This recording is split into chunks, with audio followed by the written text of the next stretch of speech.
Most mass market SAT prep companies literally teach students to skip questions. In other words, they teach students to recognize the types of questions that students should never answer on an SAT. And the idea is that those questions are supposed to be either too hard or too complicated for students to reliably be able to solve, so you're better off not even trying. You're better off giving up before you even start. So after taking the tuition money, they literally sit you down and they teach you to not answer questions.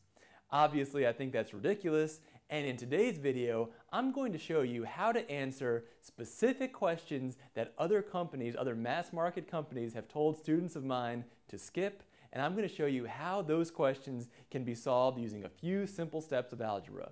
In this video, I'm only going to talk about math, but the same applies to reading and grammar. In fact, there is no reason, if you have the right kind of training, that you will ever need to skip an SAT question.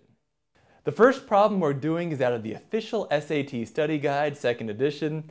This particular problem that we're going to start with is on page 919, number 16. Several companies in this area have told their students not to answer this type of question, and I'm now going to show you how you answer this question. Here's what the question says.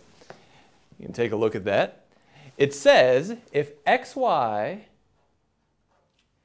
equals 7 and x minus y equals 5, find x squared y minus xy squared. Now, the reason obviously that many companies tell their students not to answer this question is not because there's no method that works, it's just that their specific methods that they use, like plug-in and back-solve and process of elimination, all that kind of nonsense, doesn't work on this question. Now, in your school math classes, just as a side note, here's how you do this at school. You would solve maybe this equation, and you would say x equals 5 plus y, and then you would plug that in for x, and you get 5 plus y times y equals 7. And then you would solve this, so it would be a quadratic equation, you would solve that for y, and then you'd solve it for x, and that'll work, but I'm going to show you a little bit of a more elegant solution. So we're going to start off with this. We're going to notice that they're asking us this very specific question. So we're going to think about why would they ask this question and not some other question. Why are they asking this instead of, x to the third times y? Or why don't they just ask us just for x or just for y? Now they're asking us this question for a very specific reason. But here's what you do. Go ahead and factor this binomial here, and you factor out an xy, and on the inside you get x minus y. And you know that xy equals 7 because that's given. And you also know that x minus y equals 5, and that's 5. And then you know that 7 times 5 equals 35. And you see that this problem can be basically solved in 3 steps, and I'm including in one of those steps actually writing the problem down. So it's really more like 2.5 steps. So this is a 919 question number 16. We can see how we can solve that in basically 2.5 steps. The next question we're going to do is on the same page, 919, number 14. Now, some of the area companies over here have actually told students to try this question, but instead of actually solving the question in some kind of a systematic, reliable way, they just tell students to just guess a bunch of numbers until you finally get something. Like what you did before you took Algebra 1 when you were in 5th grade or 6th grade or 7th grade or whatever. Before you learned Algebra 1 or pre-algebra, you just kind of guess some numbers, and that's what they want you to do here. Here's the question says. It says, if n and p are integers greater than 1, and if p is a factor of both n plus 3 and n plus 10, what is the value of p? So we know that p is a factor of n plus 3, and it's also a factor of n plus 10. All right, sorry about my writing. My writing's not the neatest. The reverse of that is obviously that both n plus 3 and n plus 10 are multiples of p. Now, what do you know about multiples? Let's, for example, look at multiples of 6. If you look at multiples of 6, you get 6, 12, 18, 24, and you realize that they're exactly 6 units apart. So we know that multiples of 6 are 6 units apart. And also multiples of 7 are 7 units apart. And multiples of 8 are 8 units apart. Now in this case, we're talking about n plus 3 and n plus 10. Let's see how far apart they are on a number line. So I can put n plus 3 over here. I can put n plus 10 over here.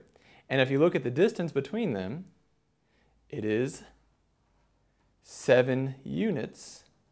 They're 7 units apart. So if they're both multiples of the same number, that number has to be 7. These are both multiples of 7, and the way we can tell that is because they're 7 units apart. Now this is a little bit more of a complicated idea. The last one was just factoring, that's pretty basic. This is a more subtle idea. You know, obviously in our vohramethod SAT classes, you don't just learn this as one step, you actually go through an entire system where you learn how to think like this. But this is just an illustration of what type of material you can learn when you're going through a more rigorous and more intensive SAT training than what you might get from a company that only talks about test-taking strategies. For the next one, let's actually do the third one on this page, and then we'll go to look at some other questions soon. Number 15, it says, in the cube shown above, points B, C, and E are midpoints of 3 of the edges. Which of the following angles has the least measure? This is at page 919, number 15. And if you can't see that, you know, just follow along with your book at home. Hopefully you have, if you're getting ready for the SAT, hopefully you have this book, because this is the most important book for the SAT. What we're going to do here, we're just going to look at some simple patterns. This is X, and this is Y. And what I'm going to do is I'm going to put A and B over where they should go. B would be over here, and A is over here. And we realize that XBY and XAY would look like that. And we can see that XAY is the smaller angle than XBY. And we also notice that, you know, A is farther away from Y than B is. B is a little bit closer, A is farther. And we kind of notice that the farther away the point is, the smaller the angle is. So the question just becomes finding which of these line segments is the biggest. And, you know, if we draw what the base of this would look like, the base of this cube, and we can put, you know, Y over here, and then A would be, B would be here, and then A would be here, and then C would be here, and D would be here, and E would be here. And we look at all these line segments, we realize that D is the longest because it's the hypotenuse of this triangle. It has the longest legs.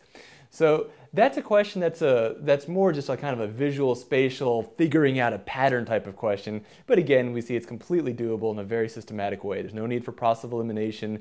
There's no need to guess. There's no need to use backsolve or plug-in or really anything like that.